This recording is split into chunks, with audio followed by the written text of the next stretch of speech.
हुकूमत के इक़दामात और कश्मीर के बदलते हालात के पस मंज़र में बहुत सी बातें की जा रही हैं, क़यास आराइयाँ लगाई जा रही हैं। उलमा और दानिश्वर मानते हैं कि कश्मीर हिंदुस्तान का अटूट हिस्सा है और वहाँ पर हर कीमत पर अमन कायम रहना चाहिए। क़याम अमन के साथ साथ इंसानी हुकूक का तहफ़्फ़ुज़ भी हुकूमत की अहम जिम्मेदारी है। देखिए लखनऊ से तारिक कमर की खास रिपोर्ट। कश्मीर मुल्क का एक खूबसूरत और अटूट अंग है। हिंदुस्तान को कश्मीर से अलग करके देखा ही नहीं जा सकता। कश्मीर हमारा है और कश्मीरी भी हमारे हैं। ये मानना है उन उलमा और दानिश्वरों का जो हुकूमत के इक़दामात के पस मंज़र में कश्मीर और अहले वतन की खुशहाली देख रहे हैं। इसीलिए कश्मीर के हालात बेहतर होने की दुआएं भी की जा रही हैं और साथ ही क़याम अमन और इंसानी हुकूक के तहफ़्फ़ुज़ की अपीलें भी। यहाँ के अवाम भी पुरअमन रहें और हुकूमत का साथ दें इस सिलसिले में, और अपने को हिंदुस्तानी समझते हुए जो वहाँ पर रहें और अमन के तरीके पर रहें, बहकावे में ना आए, तो हम तो समझते हैं कि बेइंतहा वो फ़ायदे में रहेंगे। कश्मीरियों को उनका हक़ मिलना चाहिए और वहाँ पे अमन कायम होना चाहिए, प्यार और मोहब्बत होना चाहिए। लड़ाई से, फसाद से कोई मसले का हल नहीं है। अगर ये फैसला लिया गया है कि दफ़ा ख़त्म कर दी जाए, तो दफ़ा ख़त्म मतलब ये नहीं होता है कि उनके इख्तियारात ले लिए जाएं। पूरे हिंदुस्तान में अमन, सुकून, मोहब्बत के लिए हम अपील भी करते हैं और हुकूमत से भी कहते हैं कि ज़बरदस्ती के लिए आप कानून न बनवाएं। प्राइम मिनिस्टर को, होम मिनिस्टर को और जो भी गवर्नमेंट है, जो भी लोग हैं, उनको बहुत सख्ती से इसके ऊपर पेश आना होगा कि कोई ज़्यादती किसी के साथ ना होने पाए। जो हुकूक़ हैं इंसान के, उसमें कोई ब्रीच ना हो और हर एक को उसका हक़ जो जिसका मुस्तहक़ है उसको वो मिलता रहे। हुकूमत के फैसले का इस्तक़बाल सब कर रहे हैं और बेशतर मुकामात पर जश्न भी मनाए गए हैं, लेकिन इन्हीं खुशियों के माहौल में कहीं वो परेशानियां भी हैं जिनका हल भी जल्द तलाश करना बेहद जरूरी है। मोबाइल से फ़ोन भी नहीं लग रहा है और मैसेजेस वगैरह भी नहीं हो, लैंडलाइन भी बंद है। तो हम गवर्नमेंट से यही अपील करना चाहते हैं कि वहाँ पे जो है मतलब फ़ोन कॉल ही मतलब शुरू कर दिया जाए, ताकि हम घर कोई राब्ता कर सकें। बहुत दिनों से तकरीबन 5-6 दिन हो चुके हैं, हमारा घर में कोई राब्ता नहीं हो रहा है। गवर्नमेंट से यही अपील है कि नेट और कॉल खोल दी जाए ताकि हमें उनका हाल मालूम हो सके और हमें उधर से वो पैसा भेजें ताकि हम यहाँ पे फ़ीस अपनी भर सकें। हालात मुकम्मल तौर पर कब बेहतर होंगे ये तो यकीन से नहीं कहा जा सकता। हुकूमत की अपनी पॉलिसियां हैं, लेकिन परेशान हाल लोगों की मुश्किलों का हल निकलना भी जरूरी है। आपने देखा कि उलमाए किराम और दानिश्वर क्या सोचते हैं। मौलाना कल्बे जवाद का मानना है कि कश्मीर के लोगों को चाहिए कि वो खुले तौर पर हिंदुस्तान के साथ आएँ, ख़ुद को हिंदुस्तानी कहें और हिंदुस्तान से मिलने वाली तमाम तरमारात हासिल करें। मंजरनामा तब्दील हो सकता है और बेहतरी के लिए तब्दील होना चाहिए। अपीलें कल भी की गई थी, अपीलें आज भी की जा रही हैं। अब देखना यह है कि किस अंदाज से मंजरनामा तब्दील होता है और क्या कुछ रद्द अमल सामने आता है। कैमरामैन सरजीत के साथ न्यूज़ 18 उर्दू के लिए तारिक कमर, लखनऊ। मध्य प्रदेश में अक़लियती इदारों के तई कमलनाथ हुकूमत की सुस्त रवि से मुस्लिम तंजीमें सख्त नाराज हैं। मुस्लिम तंजीमों के मुतालबे पर कमलनाथ हुकूमत आइमा और मुअज़्ज़िनीन के बजट में इजाफे का ऐलान तो कर चुकी है, लेकिन ये रकम आज तक जारी नहीं की गई। मध्य प्रदेश में मसाजिद कमेटी का क़याम रियासत भोपाल और इंडियन यूनियन के बीच 1 जून 1949 को हुए इंज़माम रियासत की रूह से वजूद में आया था। नवाब भोपाल हमीदुल्लाह खान और इंडियन यूनियन के बीच हुए मुआहदे में ये दर्ज किया गया था कि जिस तरह से रियासत आइम्मा और मुअज़्ज़िनीन को नजराना पेश करती है, उसी तर्ज पर इंडियन यूनियन भी उन्हें नजराना पेश करेगी और इस पे वक्त के साथ साथ इजाफा भी करती रहेगी। लेकिन मुआहदे के बावजूद इस पर अमल नहीं किया गया और आज भी इमाम को 1800 रुपए और मुअज़्ज़िन को 1500 रुपए माहाना अदा किए जाते हैं। कमलनाथ हुकूमत के आने के बाद इस बजट में हालांकि करोड़ों रुपयों का इजाफा किया गया और असेंबली में वजीर खजाना ने इसका बाकायदा ऐलान भी किया, लेकिन ऐलान के बाद भी ये रकम मसाजिद कमेटी के अकाउंट में नहीं पहुंची। हुकूमत की सुस्त रवि पर मुस्लिम तंजीमें कुछ इस अंदाज में अपने ख्यालात का इजहार करती हैं कि मसाजिद कमेटी के इमाम मुअज़्ज़िन बहुत बड़े ایک خسارے سے گزر رہے تھے. ایسے وقت میں جب کانگریس گورنمنٹ نے جو ان سے وعدہ کیا تھا کہ وہ ان کی ویتن کو بڑھائیں گے, اور مدھیہ پردیش شاسن کا ایک بہت ہی اہم فیصلہ آیا کہ انہوں نے مساجد کمیٹی کا انودان جو تھا اس کو کافی حد تک بڑھایا ہے, لیکن وقت رہتے وہ انودان جاری نہیں ہو پایا.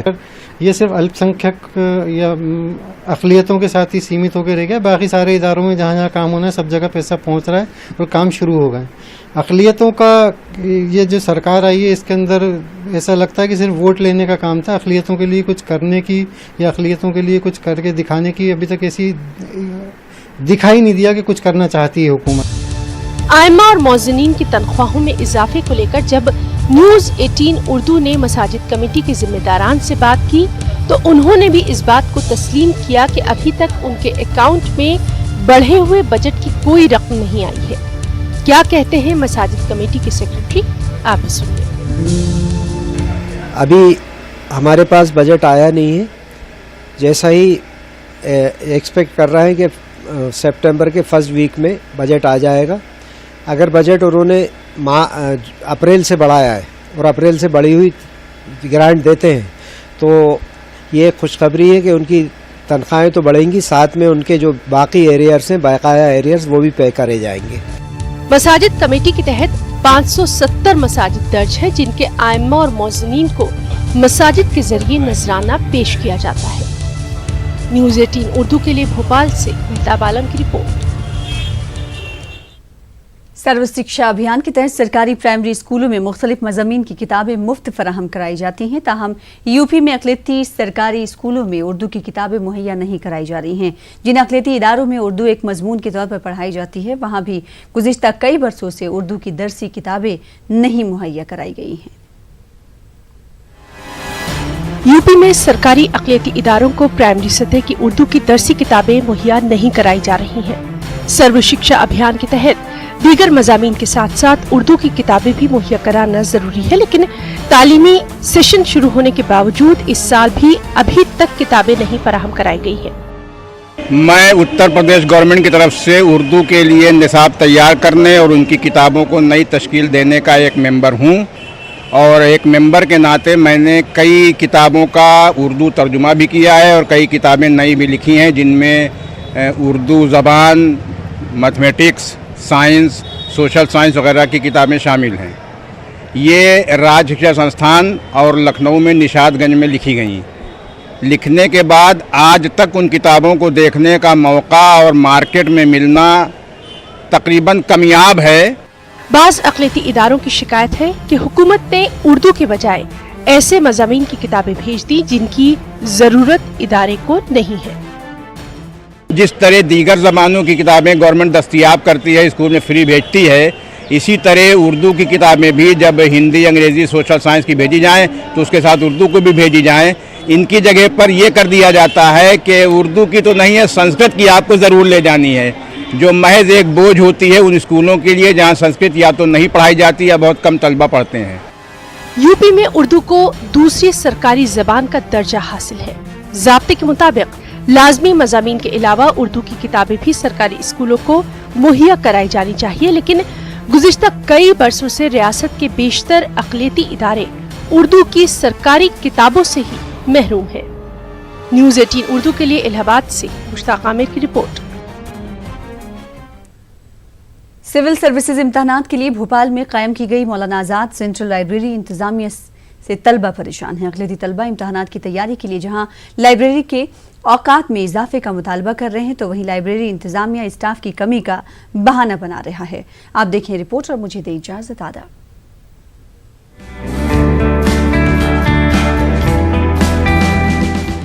قدیم بھوپال میں مولانا آزاد سینٹرل لائبریری کا قیام دگ وجے سنگھ حکومت میں گیان یونٹ کے طور پر کیا گیا تھا.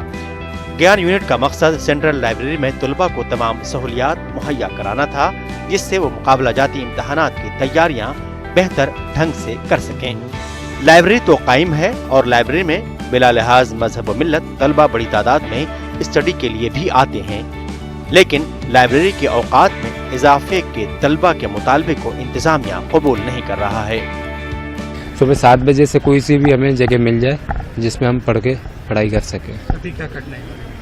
अभी ये कठिनाई हो रही है कि हम कभी कभी सुबह जल्दी आ जाते हैं, रात में हम जल्दी बंद हो रहा है, टाइम पर बंद हो रहा है मतलब। तो हम ये चाह रहे हैं कि सुबह हम जल्दी आ जाते तो वो हमारा टाइम सुबह जल्दी कवर अप हो जाए। ये यहाँ बैठ सकते हैं, कहीं भी बैठ सकते हैं, बस ये कहने का मतलब ये है कि सुबह 7 बजे से लाइब्रेरी खुल जाए तो जो ड्यूटी वाले हैं वो पूरे दिन नहीं पढ़ सकते, तो वो पहले आके पढ़ लें। टाइमिंग हमारा थोड़ा अभी लेट खुल रहा है, थोड़ा जल्दी खुल जाए तो और भी अच्छा है। वैसे भी अब सर्दी का मौसम तो चल गया है तो दिक्कत भी नहीं आएगी सुबह खोलने में भी। मौलाना आजाद सेंट्रल लाइब्रेरी भोपाल के अजायब घर में तामीर की गई है। तलबा चाहते हैं कि लाइब्रेरी को सुबह 7 बजे से रात के 10 बजे तक खोला जाए ताकि वो ज्यादा से ज्यादा स्टडी कर सकें। जब इस ताल्लुक से न्यूज़ 18 ने लाइब्रेरी इंचार्ज से बात की तो उन्होंने स्टाफ की कमी और बजट की कमी का रोना रोया। इंचार्ज क्या कहते हैं आप भी सुनिए। अगर वो ये कहें कि सुबह 4 बजे हम उठ करके पढ़ते, मकान मालिक लाइट नहीं जलाने देते, हम यहाँ आ जाएं, तो ऐसा संभव नहीं है कि उनके अनुसार खोले। और दूसरी बात यह है कि मध्य प्रदेश में ऐसी कोई भी अभी लाइब्रेरी जो डे नाइट खुलती है, ये कॉलेजेस की हो सकती है, उन संस्थाओं की हो सकती है जिनकी प्राइवेट लाइब्रेरीज हैं। गवर्नमेंट लाइब्रेरीज में अभी इस तरह का यदि आता है, आदेश आता है तो हम खोलेंगे। नहीं उसके अलावा फिर हमें स्टाफ की ज़रूरत पड़ेगी अतिरिक्त। हमें जो है दूसरी बात, हम जैसे बिजली का बिल है, ये सब बिल है, ये इन सारी समस्याओं को तो अभी हमें ही देखना होता है। नए भोपाल में मुकाबला जाती इम्तहानात की तैयारी के लिए हुकूमत की जानिब से कई स्टडी सेंटर कायम किए गए हैं, लेकिन कदीम भोपाल में मौलाना आजाद सेंट्रल लाइब्रेरी वाहिद सेंटर है जहां बड़ी तादाद में अक़लियत तलबा मुकाबला जाती इम्तहानात की तैयारी के लिए आते हैं।